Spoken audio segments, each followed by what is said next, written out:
Hey guys, Chris Haddon and Jason Balin here with another edition of the Private Lenders Podcast, sponsored by our lending company, Hard Money Bankers. Check us out, hardmoneybankers.com, and also the hardmoneymastermind.com, where different hard money and private money lenders from around the country come together for trainings and to share information and other stuff that's going on, take our courses, all that stuff. So very, very cool thing. Check it out, hardmoneymastermind.com. Okay. Today, we are talking about something that's very relevant to something that we're seeing this year, in the past too, but definitely something that's starting to happen this year related to capital. So here's the deal. Whenever the real estate market is hot, interest rates are low, stuff like that, banks and institutional type of money will creep into our space, or sometimes in the past like 3 or 4 years, even flood into our space, which has been very interesting. We talk about that a lot. We're not going to get into every detail of it. But we want to put out a warning, because what happens is, and we've heard stories from the past, we've seen it happen over the years. We're going to get into a few kind of scary stories, frankly, that we've heard over the years and experienced from other people that we knew.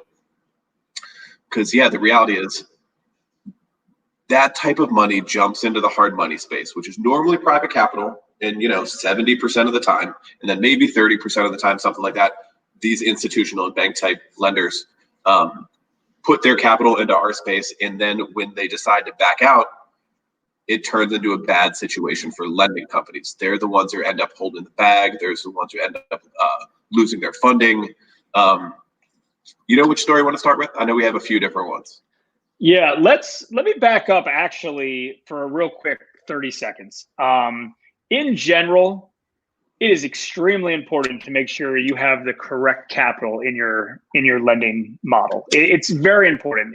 And again, if it was institutional capital or your own money or local bank money that you leverage up, or friends or family or other people's money that you're deploying from them, that is the most important thing, right? It's all good if you have a good, stable portfolio with no issues, right?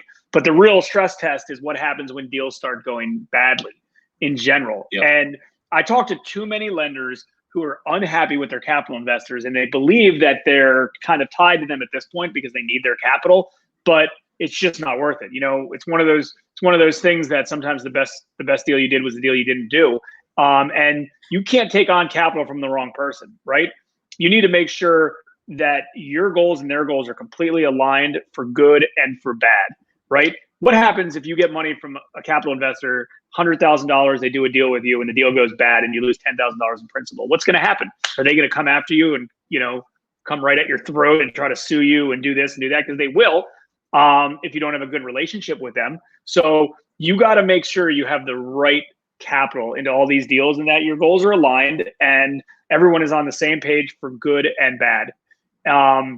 So let's get that out. Let's get that out first, because 90% of the hard money lenders I know that have scaled and have taken on capital, they're just not happy with the type of capital that they have, and they're kind of stuck with the investors that they're given. And our capital investors are our friends. They weren't maybe our friends at the beginning, right? Yeah. But we have good relationships with them for good and bad, and we have to do right by them. And knowing, potentially, there could be a time that you got to pick up the phone and be like, listen, this deal went sideways. We want to be transparent with you. Let's figure out a way to work it out. And if you've ever been through a foreclosure or a default before, you know how much of a headache that is. The last thing you need is your capital source to be at your throat or lose faith in you and try to sue you while you're trying to protect their interest and go after the borrower to recoup your funds. So let's get that off the table first, because yes, most of this conversation on this podcast today is going to be about some of the institutional capital, but I think it's a very important to understand that all capital you raise has to be the right capital, and never take on capital from anybody unless you believe that your goals are aligned and that it's good capital. Yeah, 100%. And the rule of thumb that we've talked about before, that we heard from a very savvy investor of ours, is he said, you always want to be the smartest person in the transaction, or at least equal, right? So when you are taking money from, when you're getting in bed with a Wall Street firm, some finance company from wherever, maybe a bank, like, they are now the smartest person in the transaction. You are signing their agreements. They're not signing yours. You are signing their agreements. And what is that going to mean? Like, when stuff goes down, when the market gets bad, if a deal's whatever, if like you didn't put X in the file, like, they're in control. right? That's right. They're the smart money. When you talk about private capital investors, the people we've been working with forever, and HMB, we're equals. We're not any more savvy than they are. They're savvy, wealthy people who have invested money with us. We're on the same page. Our goals are aligned. Everything is much better. It's not like when stuff goes down, we're going to get a letter from their lawyer. That's not like very, very, very unlikely for that to happen. So the problem is lending companies, once this other money starts creeping in, maybe it's, close to unlimited. Maybe it's a little bit cheaper. They get greedy and they get short-sighted, and even sometimes personally guarantee, like, make bad decisions. They try to take the easy way out, and they try to take that money, and it, in our experience and all the stories that we've heard, it so often goes wrong. It so often goes south. So yeah, and typically I never really thought about it like this, but think about it like this. Not that the easier the money is to get, the harsher it is for you, but like in general, like if people are just throwing money at you, typically there's strings attached related to it. And the big investment firms, the institutional backed capital, the Peer Streets, the Rock Capital, throwing money at people because they wanted to deploy it. In general, and I'm not bad mouthing anyone's business model, right? It has nothing to do with that. It's just, you got to make sure it's the right setup in general. And then the problem is you're so tied in to that one capital source. Now you're the boss. You ever heard the term that whoever, writes the check and puts up the money is the boss? That's what happens, right? They're your boss. I mean, what happens when you go public? For a big company, you're an entrepreneur, then you go public. Well, guess what? Your shareholders are your new boss. You got to follow their setup. So like, it takes so much away from the creativity and the flexibility that you have, which is one of the main reasons we all got into private lending to begin with. And not that this conversation is about this, but the reason we all became private lenders was to deploy our own capital. Obviously we start with investor capital, then we deploy ours over time because that's where the real money's made, when you're lending out your own money. But that's how it is. And then, the more backing and the more capital you have access to, potentially, it was easier to get, but there's potentially more strings attached. So the game is a long play. Go out, raise private capital, the real private capital. I don't think either one of us are against doing some sort of creative structure, as long as all your eggs aren't in one basket. The problem is if all your eggs were in Peer Street and Peer Street's gone, you're out of business. You are completely out of business, and you got to start over, and you're screwed. Unfortunately, if you have 20 different capital investors and one of them leaves or two of them leaves or half of them leave, guess what? You're still in business, and it's business as usual, and you do your thing. So, and there's a lot of different ways to do it. I mean, we know a lot of successful hard money lenders that have some of their own money and they leverage it up with local banks. And as long as you structure it the right way, and there's people that have had real bad issues on some of those. But as long as you structure it the right way, that's an okay setup as well. Things to look out for is that bank going to make you personally guarantee that debt? Is that bank, you first right out, meaning, they put up 70% of every note, you put up 30%, but they're 70%, your 30% is at risk first, meaning you do a loan of $100,000, they put up 70, you put up 30. Well, if the loan comes and you only recoup 90, are you the one losing their 10 and they're not losing anything? Because that's typically what happens in these cases. And people are short-sighted and they don't look at that. In general, deals go bad. Good deals go bad sometimes. That happens. There's risk in this business.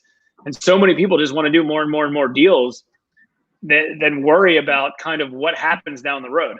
And it's not just potentially like them not doing deals and you not being able to fund anymore. Potentially there's liability. Like, damn well that if Goldman Sachs is backing Peer Street and they take a loss, guess who's going to take a loss? The local small hard money lender is going to take a loss first, then Peer Street, then who's ever fund, in between Peer Street and Goldman Sachs. Goldman Sachs not losing money. They're very unlikely. They're the last one to lose money. They're going to go after your throat until they lose money. Like, that's how it is. So like, this is reality. And this happens, I think, with any type of leverage or any type of, finance business. So it's just important to be aware of.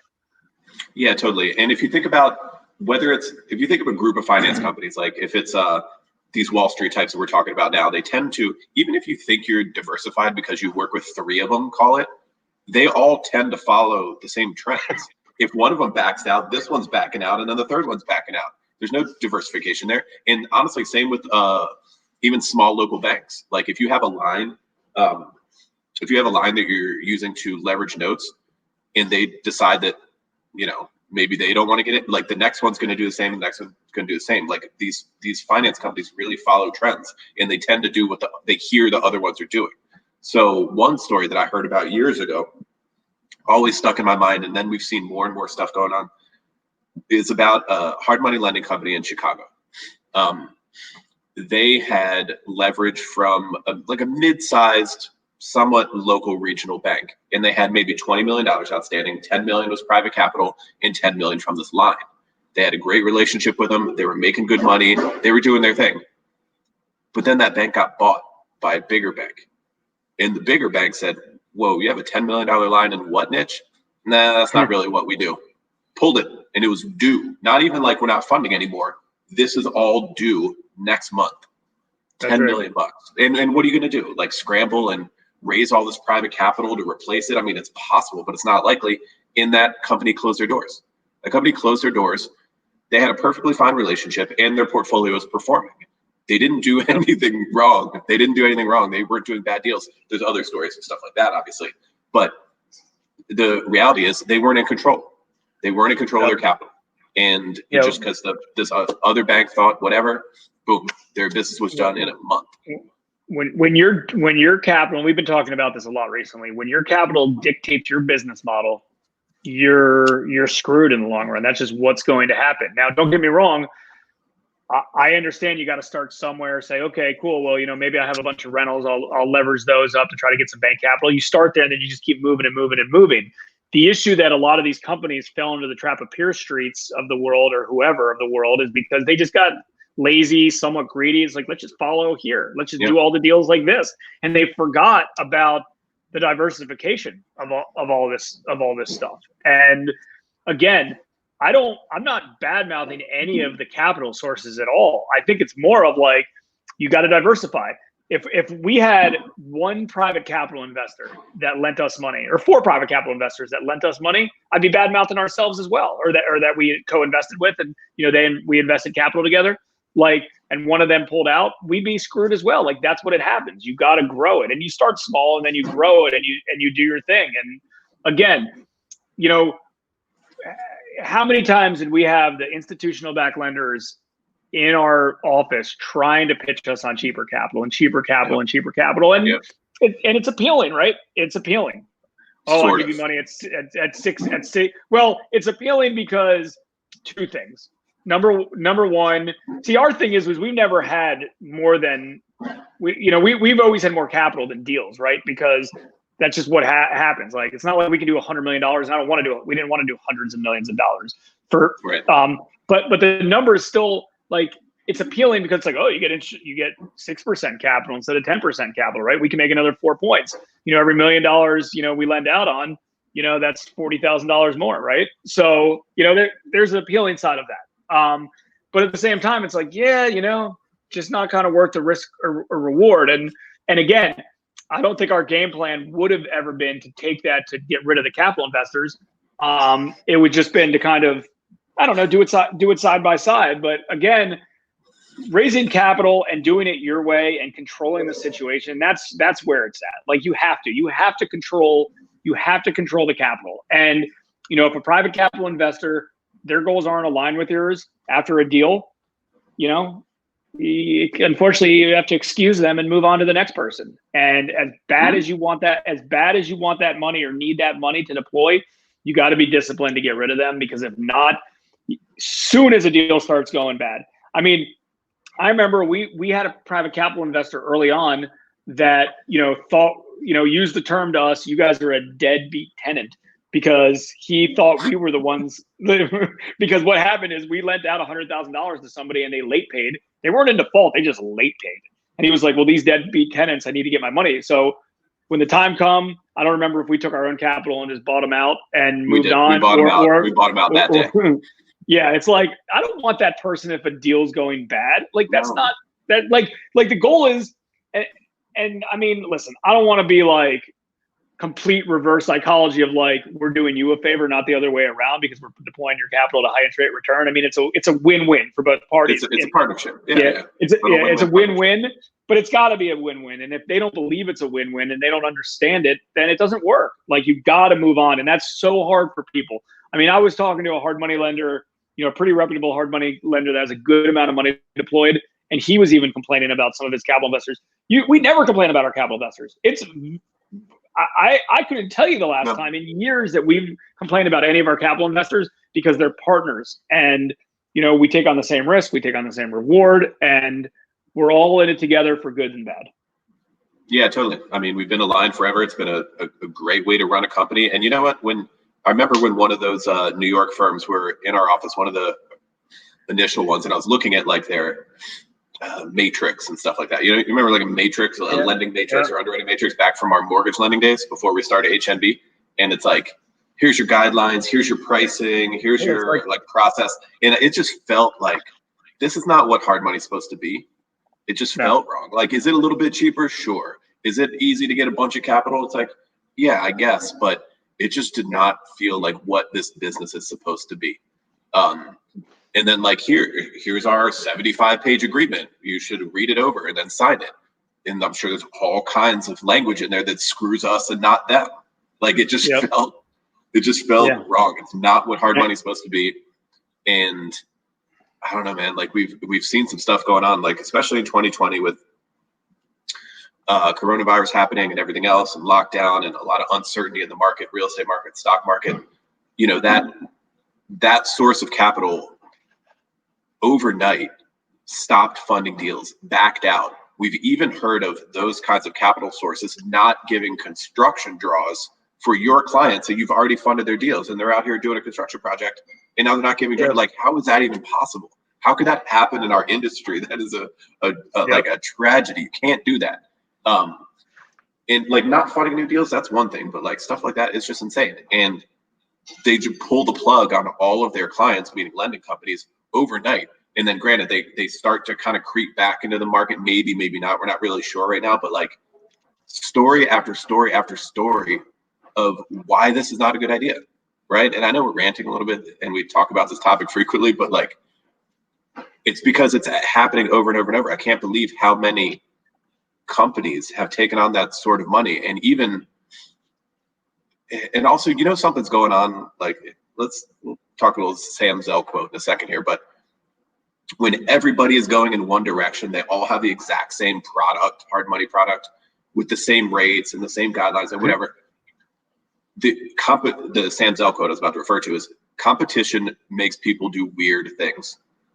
Yep. And the weird things that happen in finance and lending that we've seen in a couple different niches, they start doing it for too cheap, not enough profit, not what this is supposed to be, and they start getting too aggressive and too risky.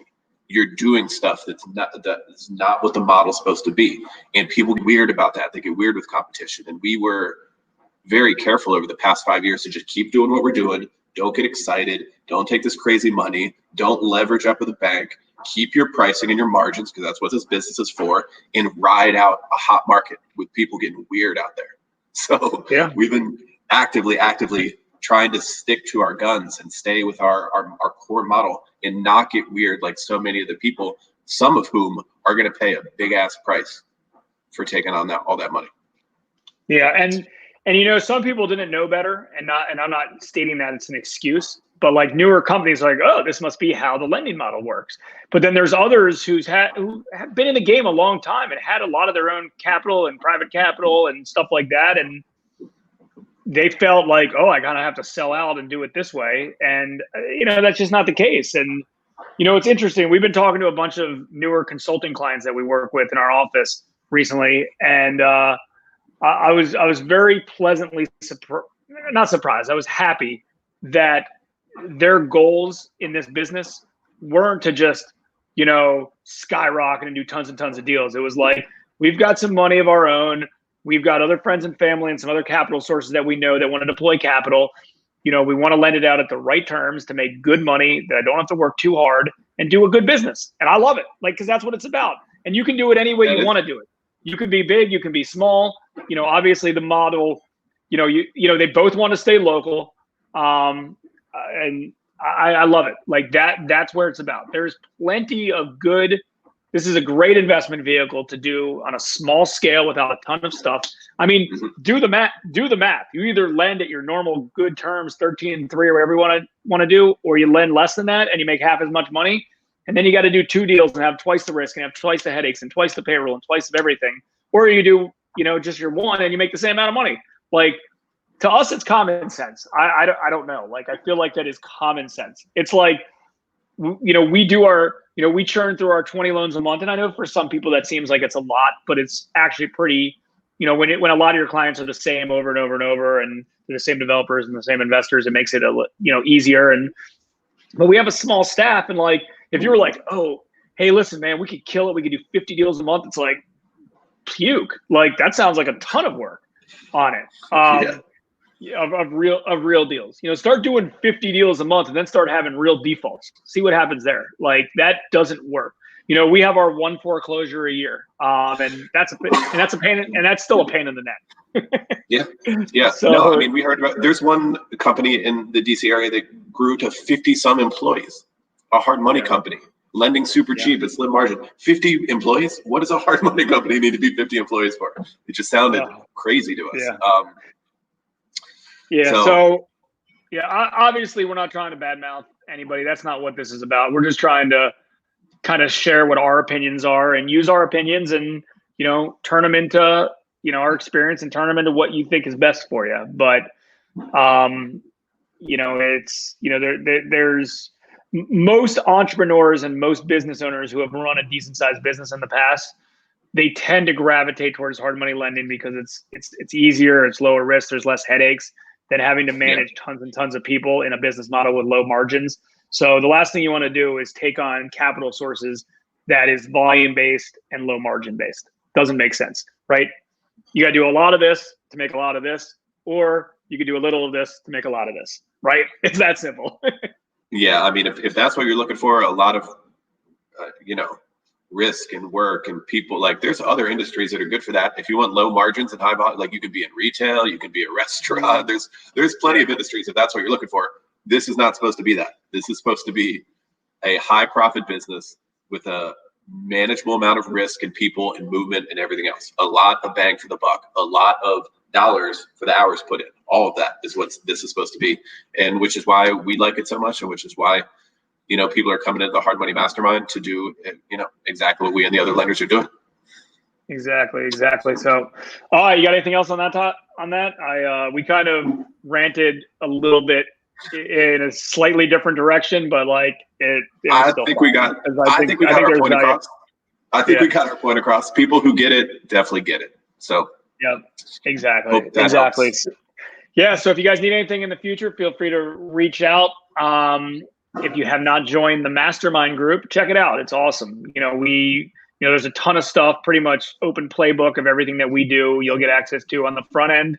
And then after you've kind of gone through all of that content and videos and docs and stuff like that, then we also do the second Wednesday of every month, we do our live mastermind call with the group.